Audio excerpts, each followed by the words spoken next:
Hello, ladies and gentlemen. This is your girl Mitzi, and this is Mitzi. Let's think about it. Today we are thinking about where my mojo go in the bedroom. Where did it go? Oh my goodness, this is what a lot of people are saying nowadays because it's the facts. It's happening throughout time, throughout age. It is happening. Well, luckily for me, I brought Pauline back because she actually brought this to my attention. I'm pretty sure we're going to dive in deeper in, but just thank you again, Pauline, for coming back onto my show for round two. This is super exciting. I am glad to have you back here so I could pick your mind, but I'm curious, does this Yeah, come in front of you often? a lot, all the time. Yeah. That's one of the main things I work on for women of all ages is getting their libido back.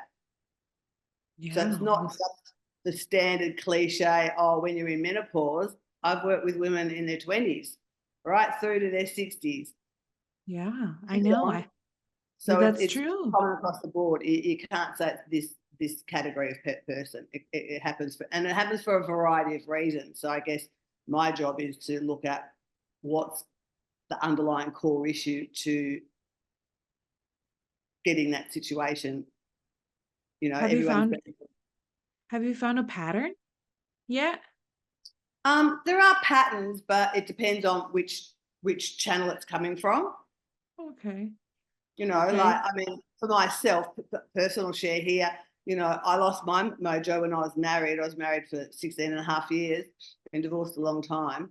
And I just wasn't interested in sex. I didn't know why. I just wasn't sure what was going on. And I had shut it down, but I didn't know that I'd shut it down because we protect ourselves, Yeah. we shut it down. But at that time, I didn't realize that that's what I was doing. And occasionally, my husband would sort of like, tap me on the shoulder in bed, like to have sex. And I always joke, because we all like that, getting that tap on the shoulder, not, but we weren't communicating, we weren't connecting. And Hmm. I'd relent and it'd be like amazing. And we'd have great sex. And I'd be like, oh my God, that was amazing. Why don't I want to have sex more often? Yeah. And so I sat with that and started thinking, oh, maybe I'm going through early menopause. So I went off and got tested. And they're like, nope, years away, years and years away. And I was like, oh, well, what's going on? So it made me really sit and look at the marriage. And so for me, I realized my marriage was over. There was no connection. We were just living life like this. Yeah, And we like just had a roommates. child between us. Yeah, we had a child between us. We had different parenting. I did, like, everything was just different. And so it was like the day our marriage, things happened and it came to a head and he left. And the day that he left, I'm like in turmoil. I'm crying. I'm like, how am I going to cope? Being a single mum, Yeah. blah, blah, blah, all the stuff. And I was a mess. And in the middle of all this turmoil and mess, I started feeling all these weird sensations. And I was a bit sort of fidgety going, what's going on? And then I'm like, oh my God, my mojo had come back, my libido had come back on steroids. And I'm like, going, what the hell? Now I don't even have a husband. What am I going to do? Like, it was just insane. And it was in that moment that I realized I had shut my mojo down without sort of realizing. But I also had this knowing that I was never going to do it again. I didn't know what that meant. So that was sort of Hmm. part of the start of this journey for me doing this work. Yeah, So that's very interesting. yeah, It's interesting because I've spoken with a lot of women where they said that that kind of happened when they knew that the relationship was done or the marriage was over. It's just like sex was the first thing to get off the table, and then yeah, everything else kind of just revealed itself. But I mean, I've also heard it wherein women, after giving birth, they lose their mojo, because I'm not gonna lie, that's what happened to me. Like after I given birth, I was like, "Psst, don't look at me, don't touch me. Psst, that's off the table." So it's like I feel like I'm completely shut down. But when I have sex with my husband, it's amazing. It's like, oh my God. But it's just like I don't say it's over because there's still a lot of connection and communication, but it's just like when it comes to that part, it's just like, I'd rather not. yeah. And I think this is a very common thing with new mothers because a we've been through a whole lot birthing, carrying this child, birthing this child. Sometimes we have postnatal depression. I know I did. It was undiagnosed back then, but I know 100% I had postnatal depression. Um, You know, if your birth doesn't go to plan, mine didn't. It was the complete opposite of everything that I was hoping it would be. So there's lots of those sort of equations. And then you're being a mother and you're constantly, there's a demand on you 24/7. There's no Mhm. rest period. You grab your sleep when they're asleep if you can, and let the dishes pile up or whatever, or you do a quick whiz and then you try and sleep. They wake up in the night, you're the one that they want, you know, especially if you're breastfeeding. So there is this huge demand on you. So it's just like, oh, time out. I can't have any more demand on my body. So it's Yeah. sort of quite a natural process. And I think this is something that I think is a unsticking point, if that's the right word, because you know a lot of people go into their birth with a birth plan, Yeah. but Yep. what's not looked at is afterbirth plan. And this is something that I twigged on. I wrote a blog on it ages, years ago. And so it's like, wouldn't it be great if that was incorporated in your birth plan, your afterbirth plan? Not about having sex, but having the connection with your partner. What can you do to keep connected, to keep them still engaged and not feeling like they're the third wheel because they literally, your priorities shift. Baby's number one and their pecking order does shift. We can't deny that. That Yeah. happens. It's realistic. It's primal. It's natural instinct. Everything's about the baby. Partners down the bottom of the pile, and Yeah. slowly over time, that status can go further and further down the ladder. So it's Mhm. like, what about looking at what an aftercare birth plan looks like, so that you can still be connecting with each other? Yeah, that's You important. know, different like so bringing in some of the tantra stuff that I do, where you can have that intimate connection without sex. And it could be even like him just saying, "Would you like a massage?" And you'll probably be going, "Oh, yes." But a Right. massage without expecting it to go to sex. Yeah. Talking about those things and what those things look like, and trying to have a night together. If you're fortunate enough to have someone that can watch the baby for a couple of hours, Mhm. you Yeah, I know, see like what you're saying. park together or go for a walk together or just something more on your own. There's lots Mhm. of different things that you can come up with. It's about you getting creative, but at least having those conversations discussed. And you know, they I don't know if it's still the same these days, but they do recommend not to have sex for 3 months after birth. Don't know if that's the Mhm. same thing now. It was No, it back in the does. it is But that it's same. like mhm. It does. It's the same thing now, but the problem is that after the 3 months, the guys are like cornballs and they're just like, "Oh, well, now you're in the clear, so now it's my turn." And it's just like, "Okay, I'll throw Yeah. you a bone." And so then that's another thing. It's about um, you know, when you go to have sex, there is always usually some hesitancy because you've just pushed out this huge baby, so you've got no idea what it's going to be like to have something penetrating you. So there is a Yeah. little bit of fear and anxiety. So it's so important to make sure that you're super aroused, super lubricated, and go really, really, really slowly, because Mhm. otherwise it's just going to be not pleasant, not comfortable, and what it does is build up resentment. So it just pushes that desire to have sex even further down the way. Yeah, that makes sense. That makes a lot It's of not just sense. mothers, new mothers that go through this. It's all ages for all sorts of different reasons. Yeah, no, it makes sense. I mean, of course, not just for new mothers, but as a personal experience, when I heard this, I was just like, yeah, I would like to know it more from my experience. But from what you're saying in general, I mean, it makes sense why just women just turn it off sometimes, you know? They just protect themselves out of, It just of is the 100%. environment. And I think that's the biggest one that I've always encountered as well, is because as soon as you realize that you're not in a good situation, your body automatically tries to protect themselves. So your Yeah, sexuality is very, very like, it's very protected. It's like a pearl, it's a jewel. So we're going to want to try to protect that as much as possible. But it comes down to, how do we actually get ourselves to start, you know what I mean, going back and like tap into our mojo? Because you said, as soon as you were peace of mind and you were you were finally calm again mentally, physically, spiritually, your libido and your mojo just came right back like just ready full charge. So how do Oh, you well, handle yeah, that? yeah, that was a little bit extraordinary, I must say. Um, that's pretty rare for it to just naturally come back, I find, because I find with women, you know, that they're going through this period for it's not like 6 months, it's a couple of years, and then they come to me because the relationship's falling apart, or you know they realize that they need to get back to having sex and they don't want to have sex. All that sort of stuff sort of comes into Mhm. play. So you know, it very rarely fires back up on its own. I mean, the majority, there's a high percentage that do, but there's also a high percentage that doesn't. And that's where we do the work to start getting things moving. But looking at all the things that are contributing to why they've lost their mojo. You know, I've just Yeah. had working with a couple actually at the moment separately, and they've been married for 20 years. They love each other to bits. They're like, it's like their second arm. They cannot imagine life without each other. But a couple of years ago, she turned around and said to him, "I'm not sexually attracted to you anymore." It's like a knife in his Yeah. heart. Yeah. And he's stayed and he's just trying to cope, and they haven't had sex for a couple of years. And so it's like, well, why is that? Why did that happen? And there was two things for her that contributed to it. One was um, they were moving to Australia from wherever.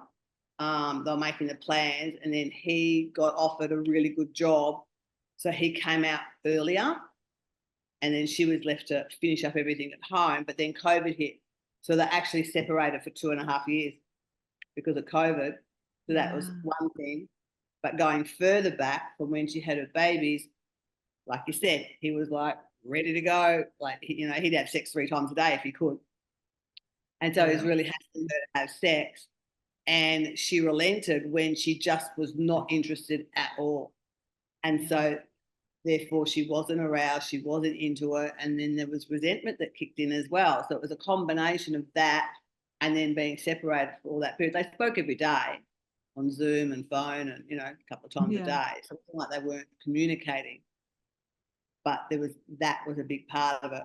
Plus a little bit of a fantasy that was in there because she met someone in that time. She didn't sleep with them, but she had this amazing sexual connection, chemistry with this person, and it scared her. She didn't have that with Yeah. him.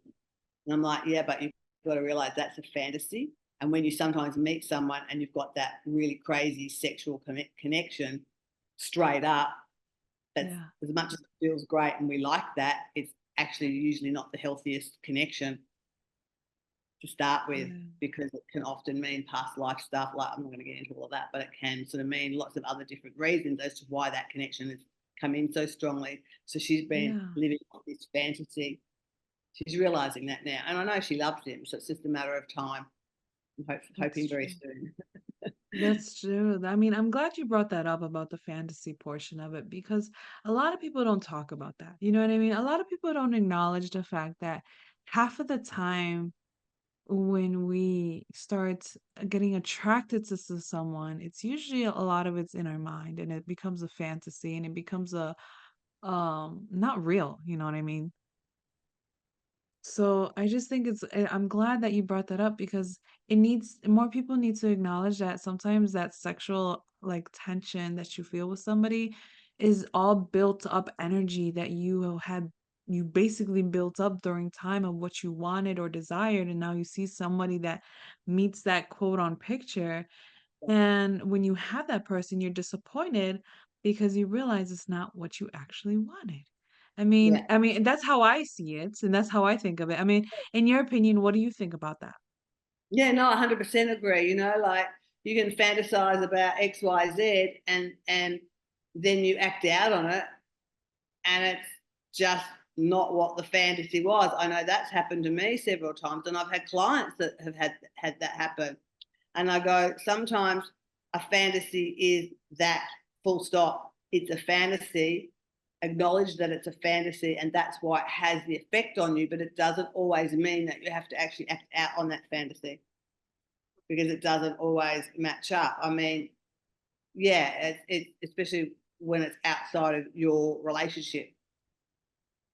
I've got another couple that are going through stuff, and his big thing is she doesn't want to have sex anymore, but she's working on that. But meanwhile, he's going, nah, separated. He's actually coming on to do coaching with me now, which I said, we'll just focus on you, on him, not the partner, just on him and clearing all his resentment and stuff. And then maybe there might be space for him to say, yeah, I'll do a session with her to see if as a Yeah. last sort of thing. But because I said to him he wanted to open up the marriage because he wants to have sex, but he wants to stay Mm, there because of the kids. And I'm like, it might sound great as a fantasy to bring another person but I said, it's only sex, and it's not going to be sustainable. If it's just yeah. meeting someone up for sex, it can only last a short period Yeah. because we all ultimately desire that connection. That's a human trait. Yeah. So it's a fantasy to think, great, I'm getting my sexual needs met because I'm going on a date with someone. You'd be better off going to pay a prostitute where it's just business transaction and it's done, Yeah. because there's too many variances of what can happen. He could fall for someone, she could fall for him, and then he's not honouring the partner and the kids, which is what he wants to do. So I said, Exactly. it's murky waters that we are treading for short-term Exactly. gratification. That's it right there, the short-term gratification.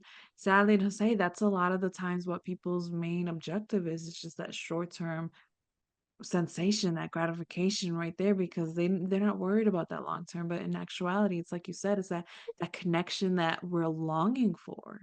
When Yeah, people just put it in the wrong category, in the wrong section, in the wrong person, in reality, you just need to refocus on yourself. So for the fact that you told that man, let's go with you. And let's focus on you real quick before we bring her into the equation, because you ain't peachy clean either. Everybody has their demons, and everybody has their problems where they just resist sexually, in some way, and they project it out in another way. I mean that's what it sounds like. Am I right? yeah, and it sort of has put me in a little bit of an awkward position because initially he came on to one of her coaching sessions to have a consult, and he agreed to having sessions with me because we talked unpack from his perspective, and both of them had written me 20-page novel emails about what had been going on. Um, and then so that was all set up to go. And then a week later, she emails me and says he doesn't want to do the coaching. I'm like, oh, okay, that's interesting. He's flipped both. So I said I'd ring him. So I eventually rang him and had a chat, and we had a big conversation, and he's come on board and sessions are starting. But he's not told her.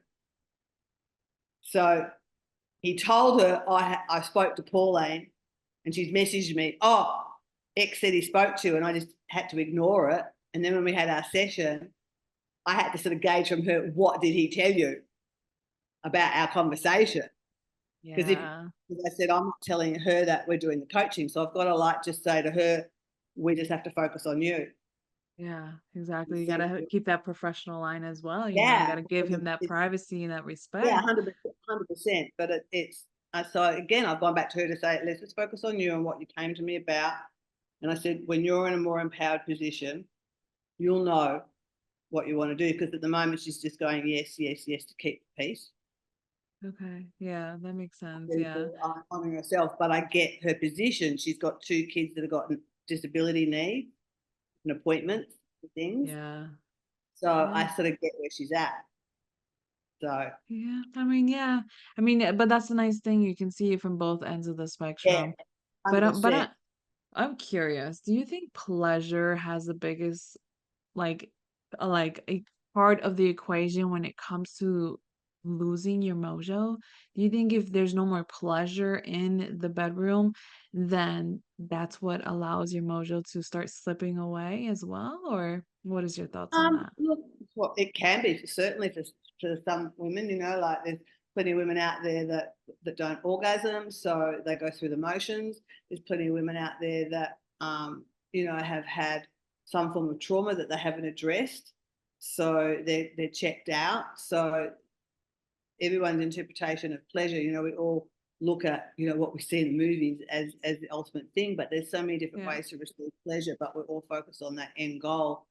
instead of, you know, sex is really about being focused on that end goal Okay. of getting to the end. And what I teach is not the end, but the bit in between that journey and Mhm. experiencing the journey and coming back into your body and being present. So I always look at what's going on with the person and why you're not having pleasure. Did you ever have pleasure with your partner? Did you ever enjoy it? So when did it shift? What's in that timeline of when you were experiencing pleasure and enjoying it to when you weren't? What's happened in Yeah. between? And that's what I did with that couple that had were apart for a while. That was also a part of the equation. And then I'm like, oh, I didn't realize it was because you were COVID separated. That Yeah. has a big impact. That is. So it's about looking at all the underlying core issues as to why you're not having pleasure. Have you had pleasure before? Have you enjoyed sex before? Now you're not enjoying sex. So what are all the things that are coming into play that are contributing to you not enjoying sex? Are you drinking a lot of alcohol? Are you taking drugs? If you're doing that, that's a disconnection. But why are you doing it? What's created that? Mhm. A new client coming on has been a drug addict for 40 years, clean for 4. And I said, oh, I want to get to. He goes, oh, I know what the reason is. Well, the psychiatrist told me over the years. I said, what? He said, well, I was 12 and my brother died. So that's the trauma that started it. I said, okay, well, that's a good start point. We'll start looking at that. So I can start clearing the trauma. Then we can start, because that's where he turned to the drugs. It was his numbing thing, because maybe it was something really horrific that happened to his brother, Yeah. other than just a standard sort of dying. It sounds like to me that it was something quite traumatic involved. Exactly. So it's about looking at that. I mean, there's medications can interfere with your libido for men and women. So what medications are you on? Are you on antidepressants? They can get in the way. Do you have depression? How long have you had it for? What was the start point of that? Do you have awareness of where that started? Yeah. Sometimes they do, sometimes they don't. So many things, lack of self-worth and um, your body changing, especially for women. Our bodies change and we don't love it. I am definitely not loving my body right in this moment in time. I don't let it hold me back in any way, but I'm carrying more weight than I would like. And because of my age, it's so much harder to shift it. So this is a Yeah. battle for me, but I don't let it get in the way. And I still love myself and have good self-image. And until I look at myself in a dress in the mirror, I go, oh my God, because I can see myself and go, oh no, I've got too much weight on. But if I don't look in the mirror, I'm fine. No, I still look in the mirror and tell myself I love me. But it's important to all those aspects can Yeah. contribute. Exactly. I mean, that's Are you true. are you in your head all the time? That's true. I mean, like you bring up really great points that people don't really take into consideration. They always think, oh, there's just an easy, simple button to press to give you the problem of why you no longer have this arousal in the bedroom. But it's more than that. You know what I mean? It sounds like it's truly more than that. People have to take into consideration, their situation, their age, their time frame. What are Lifestyle. they taking in? What are they eating? I mean, what are How they they look after their body. drinking? Exactly. Like there's like this spinning wheel that they just gotta keep spinning and figuring out, okay, where is it landing? Check on that. Where is it landing now? Check on that. Because it's so much more, but people need to realize that our sexuality does have a big impact on our lives more than what we imagine. I mean, it sounds like having this and like keeping the arousal in the bedroom is very important. That intimacy, is that true? Yes, definitely. It's important to keep the intimacy, even if you're not being sexual. And there's different levels of intimacy, I think. There's intimacy of just hanging on the couch, holding hands, or having a cuddle while you watch TV. That's intimacy. Going to the shops holding hands, that's intimacy. You know, Intimacy is even just being in the kitchen cooking a meal together. Not you cooking it and then going, here's dinner, but you both getting in there and do it. That's sort of, it's a time of connection and bonding. Yeah. And then we have intimacy in the bedroom that's non-sexual. And then we have sexual intimacy, and then we have sex. And communication is a really, really big part of that. If you can't communicate to your partner about anything and everything, then you're not going to be able to communicate about what's going on for you, what you're feeling. It's not about you. It's about, oh, I'm sorry, I'm not feeling like I'm ready to have sex because blah, blah, blah. This is what I'm feeling, or this is what I'm going, like, you've got to be able to communicate that. And sometimes people, I've got a great slide that I use in my talks. We have that saying called the elephant in the room. There's a problem, but you don't talk about it. Well, I've got this great picture of a couple sitting in bed with an elephant. So it's not an elephant in Mm. the room, it's an elephant in the bed. And it's just a classic. I don't know where I found that photo years ago. And it's true. And I love this quote. I probably won't have it completely correct, but a lot of people have probably heard of Jay Shetty, American guy, wrote the 8 Laws of Love or Relationships or something. One of his quotes was, people are, they want to trade short-term discomfort for long-time dysfunction. Ooh, that's deep. I know. That's I would be that's like, "Well, deep. I love that." So it's too hard to talk about the problem, so therefore you're creating much longer dysfunction, and it's so true. Yeah, it So really if you is. can talk about, and some people can talk about everything, they can't talk about what's going on in the bedroom, Yeah, and it's key. that's That's part of being in a relationship. it is. It's It part of the is. connection. It's part of the package, really. Yeah, to be honest, it is part of the package. I mean, I seen this one quote that says if someone cannot get your mind right, what makes you think they'll get your body right? You know what I mean? So it's just Yeah, like that's a big statement right there because your mind and your body's connected, sweetheart. You have to remember that this is one big package. It may feel like 5 million balloons in one, but no, we are one unit functioning together. percent, 100%. So it's yeah, it's just, so there's so many layers and levels as to why the mojo goes. So it's really about, if you can't dissect it and work it out, then come to someone like myself that can. And sometimes for me it's so obvious, and other times it's not. And with this couple that had the break through COVID, it wasn't an easy find. But Yeah, as I went through her history of what had been going on, and then bang, and even like a friend of mine desperately needs to bring her daughter to me. I've met the daughter too and had a chat to her at a party, so it wasn't appropriate. She's like 22 and has no sex drive whatsoever. And she's married a year. mm, And I just looked at her and said to her, okay, so how was it when you lost your virginity? And I went, there you go. So, and just, I said, I'll just leave that with you, and left it. right. So, because she's so young, it's like she's either had some abuse or something happened when she's lost her virginity. Because let's face it, when we lose our virginity, the I would say the percentage of women that had a crap experience is much higher than the percentage of women that have a beautiful experience. When I hear women tell me they had a really beautiful loss of virginity, I'm like, oh, I'm so happy for you. That's so wonderful, because it's so rare that I hear that. And I've worked with Yeah. thousands and thousands and thousands of women.